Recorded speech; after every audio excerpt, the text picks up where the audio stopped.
ప్రచారం చేసుకుంటారు మోడీ ఆయన తాబేదారు.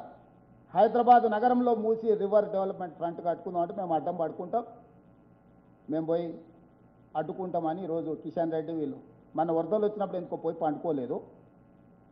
మన మూసి అంత కొట్టుకపోతుంటే ఎందుకు ఉండలేదు అక్కడికి వెళ్ళి. అంటే బీజేపీ పాలిత రాష్ట్రాలలో అభివృద్ధి జరగాలి, తెలంగాణ రాష్ట్రంలో అభివృద్ధిని అడ్డుకోవాలి. ఎందుకంటే ఇక్కడి పెట్టుబడులు గుజరాత్కు తరలిపోవాలి. ఇదే కిషన్ రెడ్డి గారి ప్రణాళిక. గుజరాత్కు గులాంగిరి ఎందుకు చేస్తున్నాడు కిషన్ రెడ్డి గారు? ఇక్కడికి వచ్చిన సెమీ కండక్టర్, ఇక్కడికి వచ్చిన పెట్టుబడులను బెదిరించి, ప్రధానమంత్రి కార్యాలయం నుంచే బెదిరించి గుజరాత్కు తరలించకపోతుంటే ఒక్క మాట కూడా కిషన్ రెడ్డి గారు మాట్లాడతలేరు. ఈ రాష్ట్రానికి తీరని అన్యాయం కేంద్ర ప్రభుత్వం స్వయంగా ప్రధానమంత్రి కార్యాలయం నుంచే ఒత్తిడి జరుగుతుంటే కేంద్ర మంత్రిగా నోరెత్తని పల్లెత్తు మాట మాట్లాడని కిషన్ రెడ్డి గారు ఒంటికాల మీద నా మీద లేస్తున్నాడు. నా మీద లేస్తే ఏమొస్తుంది? ఏందొస్తుంది? చేతనైతే మోడీ మీద ఎగురు, ఎవరకపోతే కాళ్ళన్న పట్టుకో. సార్ నువ్వు దయదచ్చి కొంచెం మొదలు మాకు, కనీసం నువ్వు మొత్తం పిండుకున్నప్పుడు సుక్క కింద ఏదన్నా పడితే మేము పట్టుకుంటాం, ఆ సుక్క డ్రాప్ అన్న మొత్తం నువ్వే పిండుకో. ఏదైనా ఒక సుక్కని ఏళ్ళ సందులోకి వెళ్ళి జారినప్పుడన్నా మేము దోషిట్లో పట్టుకున్నాం అడుక్కో మోడీని. ఆ కేటీఆర్తో చేరి పెద్దోళ్ళు చెప్పారు మంచి సంవత్సరం 10 ఇచ్చి తెచ్చుకోవాలి, చెడు సంవత్సరం 10 ఇచ్చి ఇడిపించుకోవాలి. ఈ బ్యాడ్ హ్యాబిట్ వదులుకుంటలేడు కిషన్ రెడ్డి గారు. ఆ కేటీఆర్ సోపతి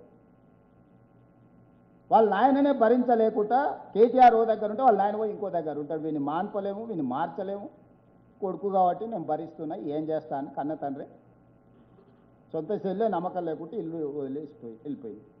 అట్లాంటి వాళ్ళతో కిషన్ రెడ్డి గారికి ఏంది సాహసం? ఏం చేసినామని 1.5 ఇయర్స్లో ఫస్ట్ 6 నెలలు మీకు తెలుసు. నేను ప్రభుత్వం చేపట్టంగానే ఎంబడే పార్లమెంట్ ఎన్నికలు, 6 మంత్స్ నేను చేయడానికి కూడా ఏం లేదు ఎన్నికల కోడే. అయినా ప్రతి నెల 1వ తారీఖు నాడు జీతాలు ఇస్తున్నా. ఆ రోజు నుంచి ఈ రోజు వరకు జనవరి 1 నుంచి టిల్ డేట్ ప్రభుత్వ ఉద్యోగస్తులకు 1వ తారీఖు నాడు జీతాలు ఇస్తున్నా. వాళ్ళ సిబిల్ స్కోర్స్ని అన్నిటిని కూడా రిస్టోర్ చేయించిన. ప్రతి విషయంలో ట్రాన్స్పరెంట్గా మీకే చెప్పి పరిపాలన కొనసాగిస్తున్నాము. ఒక్క రూపాయి కూడా అదనంగా ఎక్కడి నుంచి అయినా వచ్చిందా? ఎక్కడైనా ఇంక్లూడింగ్ జర్నలిస్టుల సమస్యల నుంచి మొదలు పెడితే రైతుల వరకు ఏ సమస్యనైనా పారదర్శకంగా మాట్లాడుతాం. ప్రజలకు అందుబాటులో మేము ఉంటున్నాం కదా. మీరేం చేసిందంటారు? కులగణన నేను చేయలేదా?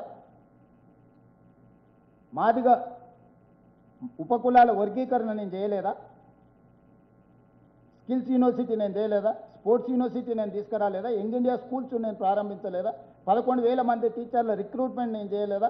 మొదటి సంవత్సరంలో 60,179 ప్రభుత్వ ఉద్యోగ ఖాళీలు నేను భర్తీ చేసిన. డిపార్ట్మెంట్ వారిగా లెక్కిస్తా.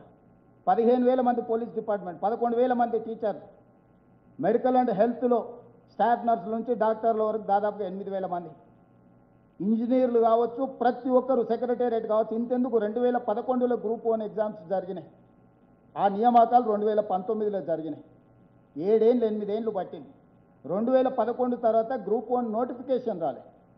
నేను వచ్చిన తర్వాత గ్రూప్ 1 నోటిఫికేషన్ ఇవ్వడమే కాదు, పబ్లిక్ సర్వీస్ కమిషన్ను పునరుద్ధరించి 562 మంది గ్రూప్ 1 ఈరోజు నియామక పత్రాలు అందజేసిన. 783 మంది గ్రూప్ 2 నియామక పత్రాలు అందజేసిన. గ్రూప్ 3, గ్రూప్ 4 8,000 పైన గ్రూప్ 4 నియామకాలు నేను చేపట్టిన.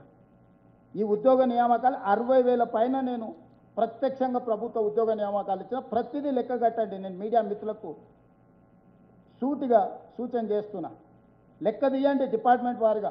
60,000 పైన ఉద్యోగాలకు నియామక పత్రాలు నేను అందించినా లేదా? ఇవాళ 20,000 పైచలకు ఉద్యోగాల నోటిఫికేషన్లు ఇచ్చినా లేదా? నన్ను ఏంది అడిగేది? నువ్వు వీసీలు వైస్ ఛాన్సలర్స్ని కూడా నియమించలే. తెలంగాణలో ఉన్న అన్ని యూనివర్సిటీలకు వైస్ ఛాన్సలర్ నియమించి ప్రక్షాళన చేయట్లేదా? ఇవాళ ప్రొఫెసర్ల రిటైర్మెంట్ ఏజ్ పెంచి పిల్లలకు చదువు, నాణ్యమైన చదువును అందుబాటులోకి నేను తీసుకురాలేదా? ఏ రంగాన్ని నిర్లక్ష్యం చేసినా చెప్పండి. 1.5 ఇయర్స్లో 23 నెలల్లో మొదటి 6 నెలలు ఎన్నికలకే పోయింది.